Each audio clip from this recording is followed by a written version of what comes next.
Assalamualaikum warahmatullahi wabarakatuh. Jumpa lagi dengan Ngulik Channel. Kali ini kita akan menampilkan video pembelajaran materi kelas 3 SD tema 3 subtema 1 pembelajaran yang ke-1. Baiklah, materi pada subtema yang ke-1 ini tentang aneka benda di sekitarku.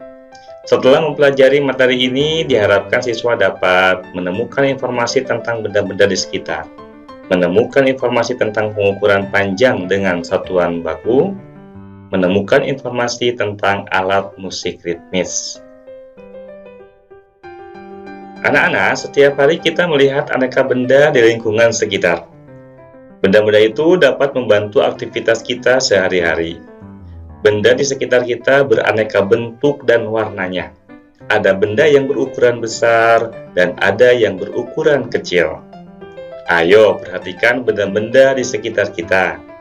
Bagaimana bentuk, warna, dan ukurannya? Apakah benda itu? Manusia, hewan, dan tumbuhan merupakan benda. Batu, gelas, dan buku juga benda. Manusia, hewan, dan tumbuhan merupakan benda hidup. Sementara batu, gelas, dan buku merupakan benda mati. Benda adalah segala sesuatu yang menempati ruang dan mempunyai massa. Massa benda diukur dengan cara ditimbang. Manusia, hewan, tumbuhan, batu, dan buku menempati ruang. Benda-benda itu juga dapat ditimbang. Nah, bagaimana dengan cahaya dan panas? Apakah termasuk benda? Cahaya dan panas bukanlah benda. Cahaya dan panas tidak menempati ruang. Cahaya dan panas tidak dapat ditimbang. Nah, anak-anak, pengelompokan benda berdasarkan ukuran. Benda yang ada di sekitar kita mempunyai beragam ukuran. Ada yang besar dan ada yang kecil. Ada yang panjang dan ada yang pendek. Kalian bisa melihat di sekitar kalian. Lemari, ada kursi, ada buku. Tentu ukurannya berbeda-beda. Selanjutnya pengelompokan benda berdasarkan bentuk. Anak-anak, benda-benda di sekitar kita mempunyai beragam bentuk. Coba perhatikan bentuk-bentuk benda di bawah ini. Kalian perhatikan bola berbentuk bulat. Kemudian rambu lalu lintas berbentuk segitiga. Kemudian papan catur berbentuk persegi. Nah, ya, segi 4. Kemudian pengelompokan benda berdasarkan warna. Benda di sekitar kita mempunyai beragam warna. Coba kalian perhatikan warna-warna benda di bawah ini. Gelas berwarna biru, ada yang berwarna putih, berwarna ungu, dan lain sebagainya. Nah, apakah kamu pernah melihat benda-benda di bawah ini? Kira-kira benda ini untuk apa ya? Benda-benda di atas merupakan kelompok dari keanekaragaman jenis benda. Benda-benda di atas dikelompokkan menurut fungsinya, yaitu alat untuk mengukur. Setiap alat ukur mempunyai satuan. Nah, yang pertama, nih, penggaris. Tentunya kalian juga memiliki penggaris untuk belajar. Penggaris dapat digunakan untuk mengukur panjang garis atau benda-benda yang ukurannya tidak terlalu panjang. Bisa digunakan untuk mengukur panjang pensil, mungkin mengukur lebar buku, dan lain sebagainya. Hasil pengukuran ditulis dalam satuan milimeter, sentimeter, atau inci ya. Kemudian yang kedua, kalian pernah melihat benda ini? Ya, benda ini disebut meteran pita. Meteran pita dapat digunakan untuk mengukur bahan atau kain. Nah, biasanya penjahit pakaian mengukur kain yang akan dipotong itu menggunakan meteran pita. Atau bisa juga digunakan untuk mengukur anggota tubuh kita. Contoh tinggi badan. Kalian bisa mengukur tinggi badan kalian menggunakan meteran pita. Karena meteran pita sifatnya yang lentur. Hasil pengukuran dapat ditulis dalam satuan cm atau meter. Selanjutnya, kalian pernah melihat benda seperti ini? Ya, biasanya digunakan oleh para tukang. Ini disebut meteran roll kecil. Biasanya digunakan oleh tukang kayu atau pekerja bangunan karena bentuknya yang kecil dan mudah dibawa. Ya. Hasil pengukurannya dapat ditulis dalam satuan cm atau meter. Selanjutnya, ini benda untuk mengukur yang lebih luas. Benda ini disebut meteran roll besar. Biasa digunakan oleh tukang bangunan untuk mengukur tanah. Hasil pengukurannya dapat ditulis dalam satuan cm atau meter. Nah, sekarang Bapak mau tanya, apakah kalian sudah bisa menggunakan penggaris untuk mengukur benda? Bagaimana cara menggunakan penggaris untuk mengukur? Mari kita simak. Gambar yang pertama adalah krayon. Kita akan mengukur panjang krayon. Caranya, sisi yang satu, boleh yang pangkalnya, itu tepat lurus dengan angka 0. Dipaskan ya, dalam penggaris itu tepat pada angka 0. Kemudian kita lihat ujung yang satu. Tepat di angka berapakah krayon ini? Ya, ternyata tepat di angka 10.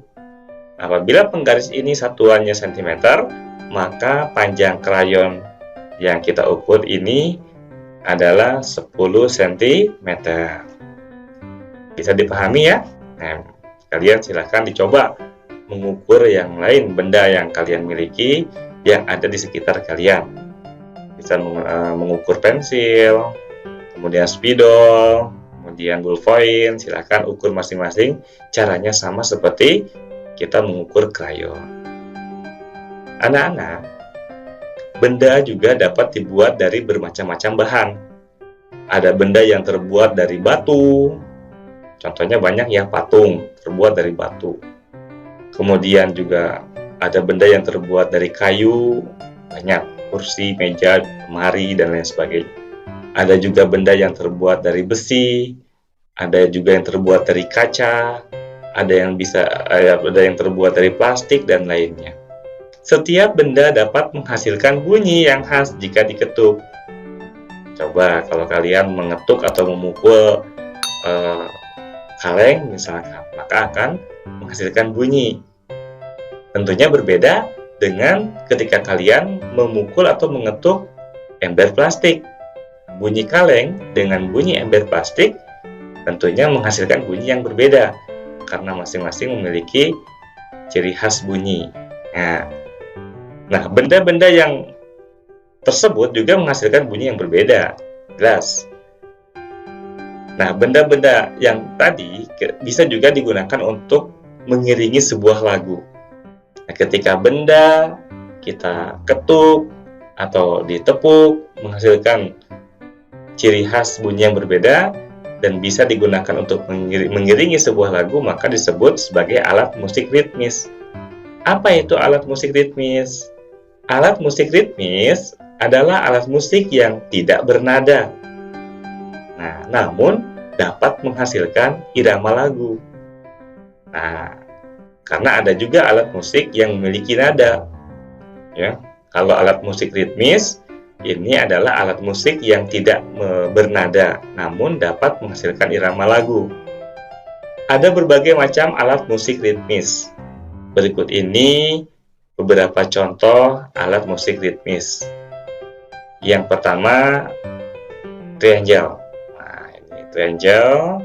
Kemudian yang kedua, tamborin. Kemudian gambar yang ketiga, disebut marakas. Gambar yang keempat disebut kastanyet. Dan gambar yang kelima disebut kendang. Alat-alat ini atau benda-benda ini ketika dipukul atau diketuk, maka menghasilkan bunyi yang khas, yang berbeda satu dengan yang lainnya.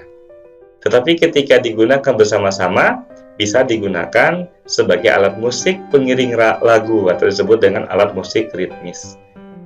Nah, benda ini tidak memiliki nada, ya, berbeda dengan alat musik yang lain. Ada alat musik yang memiliki nada. Seperti apa contohnya? Ya, piano, itu alat musik yang memiliki nada. Ketika ditekankan, notnya berbunyi do, re, mi, fa, sol, la, si, do. Berarti itu memiliki nada. Nah, kalau benda ini adalah alat musik ritmis, tidak memiliki nada. Anak-anak, selain menggunakan alat musik, kita juga dapat menggunakan tepuk tangan untuk mengiringi sebuah lagu. Mari kita berlatih membuat pola irama lagu. Caranya dengan menggunakan alat musik ritmis ataupun tepuk tangan. Kalian bisa menggunakan alat musik atau benda yang ada di sekitar kalian, ya. Dijadikan atau dibuat sebagai alat musik ritmis. Nah, sekarang bagaimana pola iramanya? Kita lihat dulu aturan. Simbol 5 jari ini menandakan ketukan yang kuat. Jadi mengetuknya kuat atau memukulnya kuat. Kemudian simbol 2 jari ini menandakan ketukan sedang. Tidak terlalu kuat, tidak terlalu lemah, sedang. Kemudian simbol 1 jari ini menandakan ketukan lemah. Mari kita gunakan pada pola yang pertama. Pola yang pertama, nah ini berarti kuat, sedang, kuat, sedang, kuat, sedang. Silahkan kalian coba dengan alat musik ritmis yang kalian punya. Kemudian pola yang kedua, nah ini 5 jari berarti kan kuat. Ini 1 jari berarti lemah. Kuat, lemah, lemah. Kuat, lemah, lemah. Kuat, lemah, lemah. Nah, sekarang pola irama yang ketiga. Kuat, lemah, sedang, lemah. Kuat, lemah, sedang, lemah. Kuat, lemah, sedang, lemah. Nah, itu adalah pola irama. Kalian bisa perhatikan pola irama yang ke-1, kedua, dan ketiga itu memiliki pola irama yang berbeda. Ya, silakan kalian mencoba menggunakan benda yang ada di sekitar kalian untuk menghasilkan bunyi. Setiap benda dapat menghasilkan bunyi yang berbeda-beda tadi. Nah, kalau kalian sudah bisa berlatih, sekarang kita coba mengiringi sebuah lagu. Di sini ada lagu yang berjudul Teka-teki, ciptaan Ibu Sud. Kita iringi dulu lagunya dengan alat musik ritmis yang kalian miliki.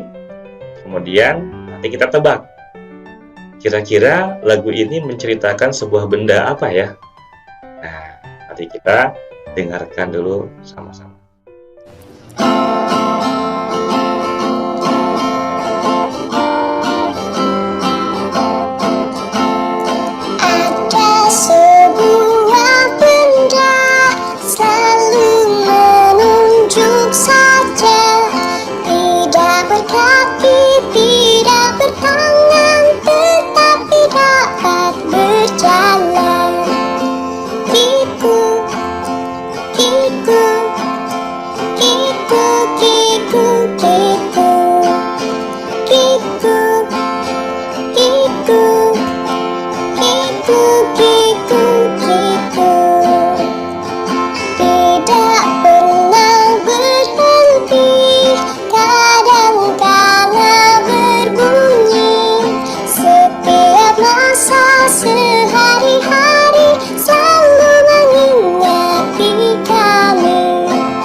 Ya, bagaimana? Apakah kalian semua bisa mengiringi lagu teka-teki ini?